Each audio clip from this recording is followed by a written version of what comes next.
Good morning. This is a special coverage of the coronavirus crisis using the combined forces of News 5 and Signal TV's 1 News, Radio 5 and 1PH. Kinumpiska ng mga otoridad ang peke at mga hiniram na quarantine passes ng mga residenteng namamalengke o mamamalengke sana sa Blumentritt. Ang mga violators hindi na rin pinapapasok sa pamilihan. Narito po ang report ni Justin Punsalang.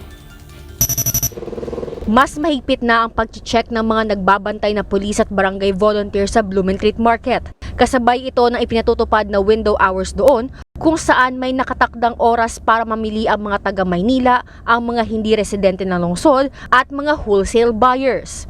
Hindi pinapayagang makapasok ng palengke ang mga residenteng may peking pass o gumagamit ng quarantine pass na hindi naman nakapangalan sa kanila. Kinukumpiska ito ng mga otoridad para matiyak na hindi na muling magagamit. Meron po mga hindi kanila yung quarantine pass. May nahuhuli po kami na peke yung quarantine pass. Hinahanapan po, pag wala po kasing picture yung quarantine pass, hinahanapan po namin ng patunay ng valid ID na kanila yung quarantine pass.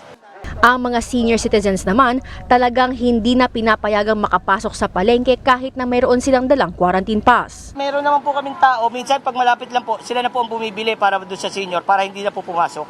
Wala mang magawa, tinanggap na lang nila lolo at lola ang mga bagong patakaran. Kasi may hika lang yung bata, bibili ko lang ng gamot. Sinusumpong lang ng hikay. Ma'am, kasi bawal po ang mga senior pumasok ngayon, ma'am. O sige, di ba nila? Habang ang lolang ito naman, nagpabili na lang sa kapitbahay. Para makaiwas sa dami ng tao, ang ibang mamimili alas 3 pa lang ng madaling araw, pumila na. Kasi po pag dating ng, kunyari 5 po ang pasukan, sobrang dami na po ng tao. Mahirap po makipagsiksikan. Ang lalaki namang ito hindi pinayagang makapamili dahil residente siya ng Caloocan. Sa hapon pa kasi ang schedule ng mga non-Manila residents.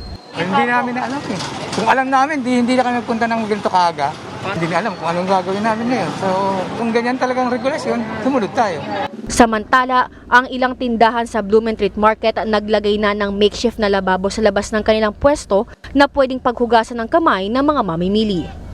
Justine Punsalang, News 5. Himay naman po natin ang updates ng IATF kaugnay ng pagtugon ng gobyerno sa COVID-19 crisis. At makakausap natin live si Maricel Halili. Mase, unang-una yung posibilidad ng pag-lift ng enhanced community quarantine, meron bang connection doon sa posibilidad na yon yung dami ng nag-recover sa COVID-19 versus yung mga namatay kahapon?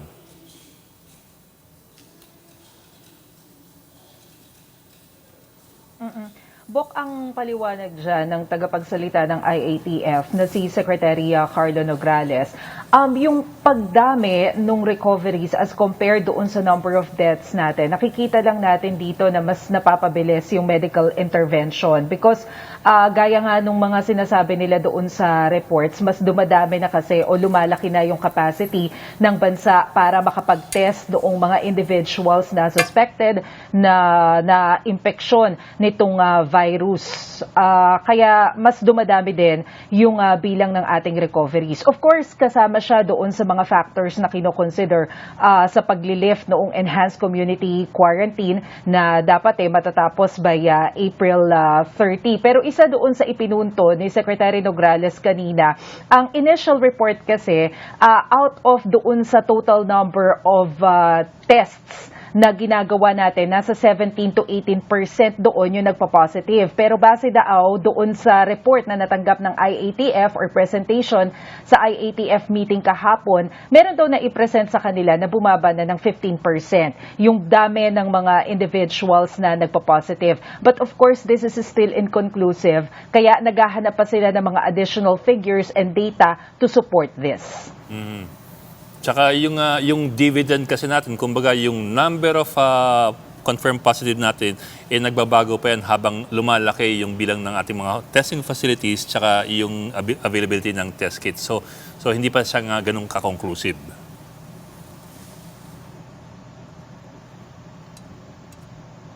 Yes, tama ka dyan, Bok. At saka, kasi sa ngayon, nasa 16 test labs pa lang tayo nadagdagan ng isa. Pero marami pa rin yung pending na test labs na kailangan pa rin i-certify ng DOH. Any word from Malacanang and from the IATF doon sa yung pagtatapos ng ECQ, yung quarantine natin sa Abril at 30? Ito ba'y ma-extend? Ito ba'y ma-enhance lalo? O ito ba'y ma-modify? Is there any decision yet?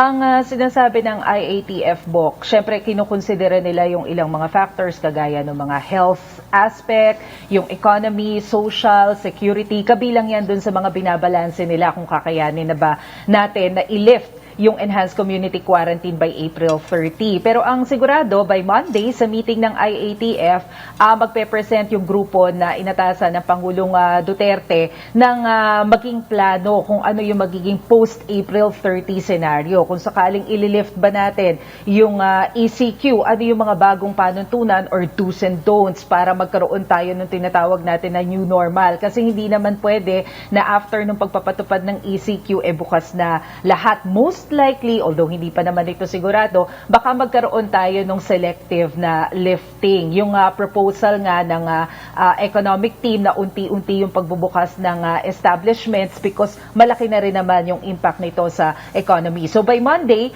mas magkakaroon ng clearer picture dahil dyan na ipepresent and expected na within the week, by next week, baka magkaroon na rin ng decision kung aaprubahan kung ano man yung magiging recommendation sa IATF.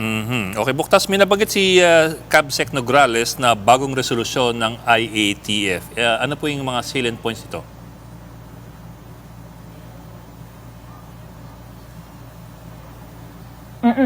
Dito, binigyang punto dun sa resolution, yung una sa lahat, yung mga foreign ship na meron daw lulan ng mga Filipino crew, papayagan sila na mag-dock dito sa Pantalan sa Manila. Pati yung kung meron man silang mga kasama ng mga foreign crew, papayagan din na makabalik sa kanilang mga bansa provided na matatapos muna nila yung kanilang 14-day quarantine. Yung ship din na papayagan na dumaong dito sa ating mga pantalan, sila rin yung magmimistulang mga quarantine sites nitong mga Filipino crews na ito.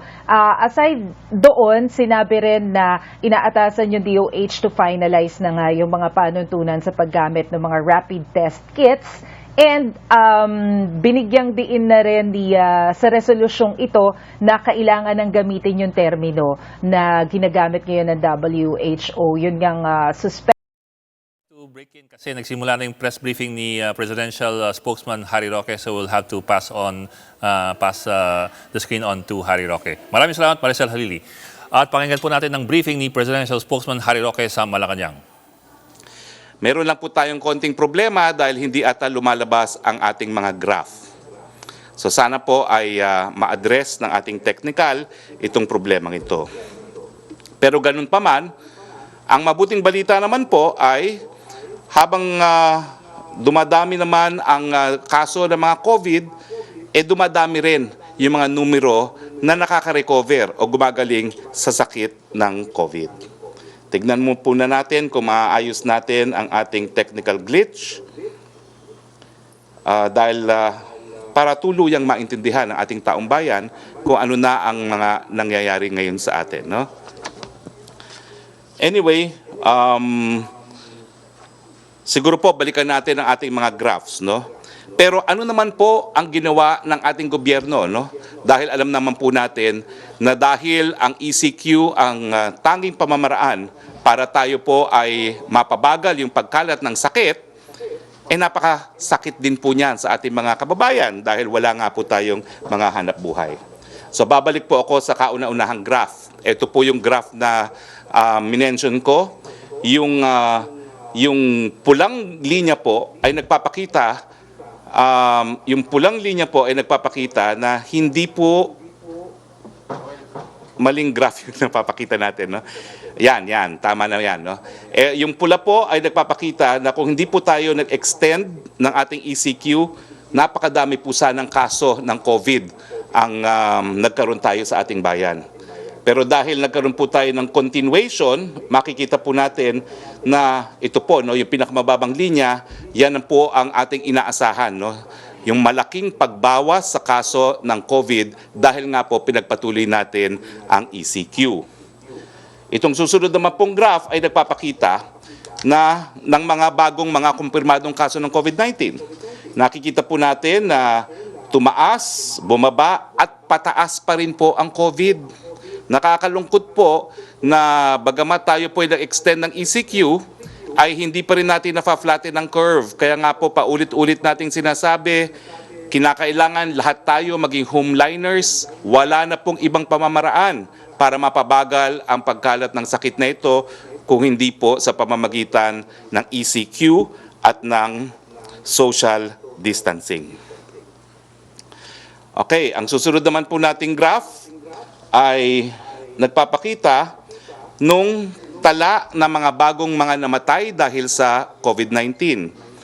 At nakikita po natin na bagamat meron pong pagbaba sa punto ng matapos ng mahal na araw hanggang ngayon, ay hindi pa rin po tuluyan yan na bumaba. Importante po ngayon na lalo pa nating paintingin ang ating ECQ sa darating na linggo. Now, siyempre, ang sabi ko nga po kanina, yung mabuting balita, na napakadami naman po ngayong mga nagre-recover sa sakit na ito. Ibig sabihin, tamaan man tayo, may pag-asa po na tayo gagaling, pero mas mabuti po na iwasan na nating tayo magkasakit, manatili po sa ating mga kanya-kanyang mga tahanan. Now, ano naman po ang ginawa na ng gobyerno, no? Well, alam nyo naman po, unang-una, doon sa ating ang ating gobyerno ay dalawa pong ginagamit para matulungan at ibsan ang kahirapan ng ating mga kababayan dahil hindi nga po tayo nakapagtrabaho habang tayo ay nasa ECQ. Well, unang-una muna, no, bago yung mga ayuda na binibigay ng ating gobyerno, meron tayong tinatawag na mga monetary policies. No? Yung ating central bank po ay nagbaba ng reserve requirements para mas marami pong pwedeng ipautang at mas marami pong salapi na umiikot sa ating ekonomiya. So far po, nagbaba po ang central bank ng kanyang reserve requirements sa mga bangko ng 2%. Kada porsyento po equivalent sa 110 billion at ang suma total po ngayon ay meron tayong 220 billion na salapi na umiikot para po maibsan ang kahirapan ng ating mga kababayan. Bukod pa po dito, ginagamit din po natin yung national budget, yung mga serbisyo at mga biyaya, tulong na nanggagaling sa gobyerno. Nandiyan na po yung mga food packs na na-deliver ng ating DSWD, 401,301. Nandiyan po yung 65 billion na na-distribute na natin, na galing po yan sa SAP na naisabatas po ng Bayanihan Act. Nariyan din po ang ating tulong galing sa Department of Labor and Employment. Nakatulong na po tayo sa 118,086 na mga manggagawa dun sa mga informal sector. Ito po yung mga nagtitinda sa palengke, mga hindi rehistrado sa mga employers. No? At tayo po ay namigay na ng halagang 206 million pesos galing po sa DOLE sa pamamagitan ng programang Tupad dun po sa mga informal workers ng ating ekonomiya. Para naman po doon sa formal workers o yung mga nagtatrabaho sa formal na sektor ng ating ekonomiya, meron na po tayong nabigyan ng biyaya na 167,941 na mga manggagawa. At nakabigay na po tayo sa pamamagitan ng COVID-19 Adjustment Measures Program or CAMP ng 840 million pesos dito sa mga manggagawa sa formal na sektor. Lahat po ito ay dahil naiintindihan natin na kung hindi magtatrabaho ang mga manggagawa, walang kakainin ang kanilang mga pamilya.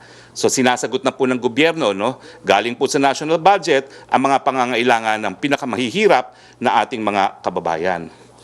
Pero bukod po dyan, hindi lang po yung mga pinakamahihirap ang ating binibigyan ng biyaya. No? Pati po yung mga maliliit na mga negosyante, yung small and medium enterprises, ay binigyan na po natin ng 50 billion sa pamamagitan ng salary subsidy. No? At gaya po ng mga programa para sa mga mahihirap, magkakaroon po ng 5,000 to 8,000 pesos per month for 2 months ang mga nagtatrabaho sa mga small and medium enterprises dahil ito nga po ay sa katotohanan na dahil sa expanded community quarantine hindi po nakapagtrabaho yung mga empleyado ng mga maliliit na mga negosyo. Bukod po dyan, yung ating mga GOCCs, gaya po ng GSIS, ay nag-extend na po ng mga pautang sa kanilang mga miyembro. Ang GSIS, ang SSS at ang Pag-ibig po ay nagpautang sa kanilang mga miyembro ng halagang 20,000 pesos. Ang Pag-ibig po, nagbigay rin ng 3-month moratorium para dun sa pagbabayad ng interes sa mga housing loans. No? At sa transport sectors naman, ang DOTR po ay nambigay na ng tulong pinansyal 5 to 8,000 pesos din kada buwan sa 15,854 na mga tsuper ng jeepney, bus at mga motorsiklo. Sa PhilHealth naman po, sa period ng February 1, 2020 hanggang April 14, 2020, wala pong binayaran o babayaran ang mga nagkaroon ng COVID-19. Simula po ng April 15, meron pong tinatawag na case rate o package rate na babayaran ang PhilHealth at ito naman po ay hanggang 700,000 pesos para sa severe kaso ng mga pneumonias. Ang ating mga OFWs ay binigyan din ng tulong ng ating OWA at as of April 15 po, meron ng 10,240 OFWs na nabigyan ng ayuda ng ating gobyerno. Meron pong 2,641 na mga OFWs na nabigyan ng temporary shelters. Meron na rin pong 3,347 OFWs na natulungan ng libreng transportasyon. At meron pong 3,688 seafarers na nabigyan ng food pack sa pamamagitan ng Tulong Marino Program. Meron pong mga 564 OFWs na stranded sa Clark na nabigyan ng pagkain, akomodasyon at tulong sa transportasyon. Ang suma total, meron na po tayong 96.53 million na na-release para sa 9,653 OFWs na tagsa 10,000 po kada isa as part dong sa tinatawag na programang Benefits Availment Program, BAP, ng COVID-19 Relief Assistance. Lahat po ito ay dahil nga kinakailangan mabigyan ng pagkain at iba pang mga pangangailangan ang lahat ng Pilipino bagamat tayo po ay nag-ECQ para po masalba ang buhay ng ating mga kababayan. Ang sabi nga po ng World Bank, ang impact ng lockdown ay patuloy. Kinakailangan pong ipatuloy ang social distancing. Kinakailangan isalba natin ang mahigit kumulang 100,000 lives at kinakailangan bigyan natin ng oras at panahon para ang ating health system ay magkaroon ng pagkakataon na magbigay ng serbisyo sa lahat ng mga ngailangan. Ulitin ko po, yung ECQ, pinabagal lang ang pagkalat ng sakit dahil hinahanda po natin yung ating health system para magbigay ng serbisyo sa napakadami pang pupwedeng magkasakit ng COVID-19.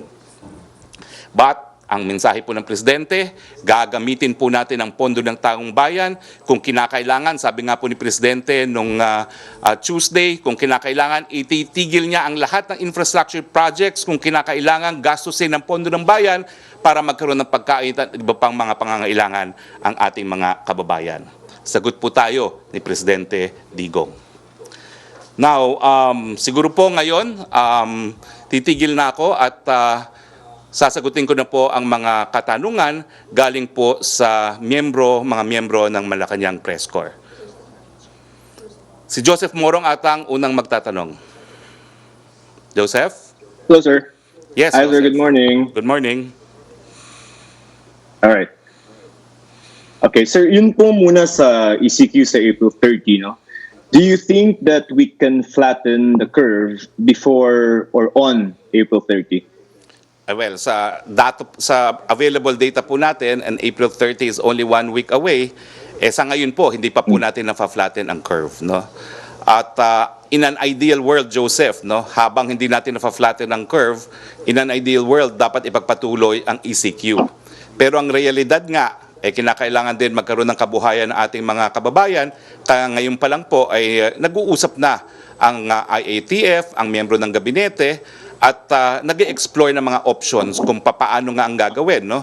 Pwedeng ipagpatuloy ang ECQ, pwedeng magkaroon ng modified ECQ, pero gaya ng sinabi ko nung huling press briefing natin, humahanap tayo ng balanse between yung obligasyon ng Estado na protektahan ang kalusugan ng mga mamamayan, doon naman sa karapatan ng mga mamamayan na magkaroon ng hanap buhay. Yes, sir. So do I take it to mean, sir, that as far as resources go, we cannot sustain an extension? Well, hindi Kasi ko parang po wala sinasabi namang- yon. Dahil remember, dun sa Bayanihan Act na pinasa ng Kongreso, yung 205 billion ay para sa social amelioration lamang. Pero binigyan po ng kapangyarihan ng Presidente na mag-realign ng mga pondo, no? Lalong-lalo na yung galing sa mga GOCC. At ang aking huling pagkakaalam, we have at least 195 billion that we can already realign. No? Pero gaya ng aking sinabi, no? Hayaan na muna natin magkaroon ng mas malawakang talakayan sa IATF dahil naintindihan naman natin na pinaka-importante pa rin ang buhay. Okay, sir, just one last... And that's the latest on the coronavirus crisis. For more updates, follow News 5, the Philippine Star, and Business World Online. We will return you to Malacanang, where Secretary Roque is still holding a briefing on the government's response to the coronavirus crisis. I'm Ed Lingao. We are One News.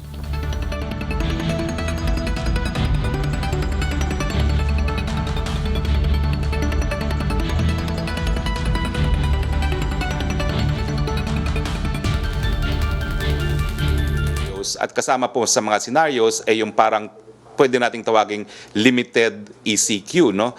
Ang mga napakinggan ko, pwedeng magkaroon ng limited ECQ on the basis of geographic location, on the basis of comorbidity, yung mga taong may sakit, on the basis of particular industries, pero wala pa pong desisyon at malinaw naman po ang Presidente matapos ang pagpupulong na yon na pag-iisipan pa niya itong bagay na ito.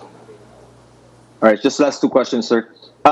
Can you elaborate more on the protocol ng rapid testing dun sa mga tao na makikipagpulong kay Presidente? Well, unfortunately po, And sa that's totoo lang, disaffected. no? Let me make this very clear. We make no apologies Okay. for the fact that we are protecting the life of the President.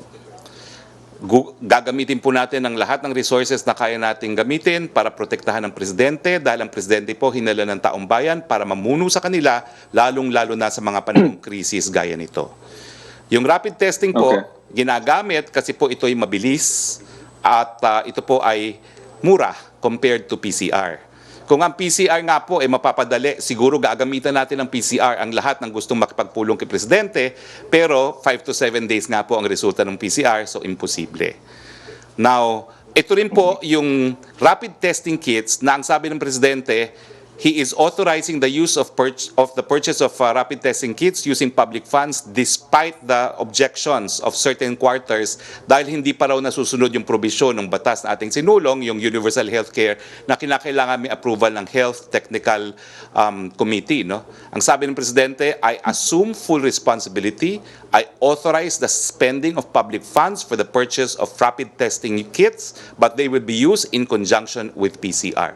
So ang plano po ngayon, dapat magkaroon tayo ng 900,000 PCR testing and about 2.2 million rapid testing kits para magkaroon tayo ng accurate statistical sample sa extent ng pandemic sa ating bayan. Pero sir, yung accuracy nun, kasi may mga nagsasabi na yung rapid test kits not very accurate. So ibig sabihin, in terms of protecting the President, are you really protecting the President by using just the rapid tests? Well, let's just say that we're hoping that the President is more protected using rapid testing because in the first place, the PSG will not allow anyone with symptoms to come into the palace. Okay. So please understand that the rapid testing is additional safeguard, but the primary safeguard is no one who suffers from any symptoms and no one who has had any contacts with anyone with COVID-19 will be allowed into the palace. Kung papasok po ngayon sa palasyo, ako mismo, every time magpupunta rito for press briefing, meron po akong form na pinipirmahan. At ang tanong doon ay, nagkaroon na ba ako ng COVID? Kung ako po ay nag-testing sa COVID? Kung ako po ay bumisita sa kahit anong hospital? Kung ako ay bumisita sa kahit sinong may COVID? At syempre po, kapag sagot mo, yes, dyan, hindi ka papapasukin ng palasyo. So, kapag ang sagot mo ay no at wala kang simptomas at wala kang exposure sa tao na nagkaroon ng COVID-19, bibigyan ka pa rin ng rapid testing bilang additional safeguard to protect the health of the President. Sir, last questions na lang on the resources. Ang sinasabi naman ni Presidente yung CCP and PICC, medyo sa super dulo na yan, di ba? Yes, But if of we do course. run out of resources, why did the President specifically mention CCP and PICC No as reason. assets that can be sold? No reason. I think it's just to emphasize that we have to sell physical assets. He will, because he will give primary importance to the health of the people. Mas mahalaga po ang kalusugan ng ating kababayan. Kung kinakailangan, ibebenta niya yung mga infrastrukturang yan para gamitin ang proceeds sa pangangalaga ng kalusugan ng mga kababayan natin. Alright, sir. Sir, before the COVID issue, I understand and I don't know na may talks at least sa dalawang auction houses to auction yung Marcos jewelries. Is the government open to selling the Marcos jewelries just in case we need the money? I think even before the COVID-19 pandemic, that's already an option being pursued by government. Okay. Thank you for your time, sir. Thank you, Joseph. Next question. Rocky? Apo, Secretary, question from Tina Mendez of Philippine Star. Ano daw po comment from Malacanang on the move of the National Democratic Front of the Philippines to call the attention of the United Nations on the alleged atrocities committed by the government during the ceasefire while there is a COVID-19 crisis. Nagsubmit daw po ng letter ang NDFP sa UN Secretary General Antonio Guterres claiming that the armed forces and the PMP committed offensive military operations from March 16, 2020 to April 15, 2020 in 196 villages of 96 towns in gross violation of their own unilateral ceasefire declaration. Well, hindi po namin makokontrol kung anong gagawin ng NDF. Gawin po nila ang lahat ng gusto nilang gawin. However, as a lawyer, as a professor of international law, I can assure you, hindi po yan papansinin ng UN Secretary General. Bakit po? Alam niyo po, may mga batas na umiiral kapag meron pong labanan. Dalawa po yan, pang-international armed conflict, pang-non-international armed conflict, Geneva Conventions, and additional protocols. Kaya po meron tayong ibang mga batas na umiiral sa labanan na hindi po pang-international, kasi po ayaw ng mga bansa sa daigdig na bigyan ng kahit anong status ang kanilang mga kalaban na mga domestic gaya ng NPA at CPP. So sa atin po, ang buong daigdig nagkaisa, kriminal pa rin po ang mga grupo gaya ng CPP at NPA at kahit ano pong gawin nila, tatratuhin pa silang kriminal. Kaya nga po naniniwala ako, wala pong gagawin ang UN SecGen dyan dahil hindi naman po nagpoprotekta ng mga kriminal ang UN system. Okay. Ang tanong mula kay Belia Carriason ng Bandera, reaction daw po ng palasyo sa desisyon ni US President Donald Trump to stop yung funding sa World Health Organization. Magkakos ba ito ng concern since at stake yung worldwide campaign against the pandemic? It's not for the Philippine President to tell other presidents what to do. Pero tayo po, suportado po natin ang WHO dahil nakita naman po natin na kung wala pong WHO, wala pong namuno sa coordination dito sa laban natin sa sakit ng COVID-19.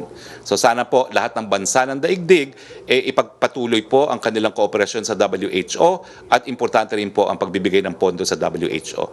As far as the Philippines is concerned, we stand committed to the WHO and we will give our contribution when the need arises.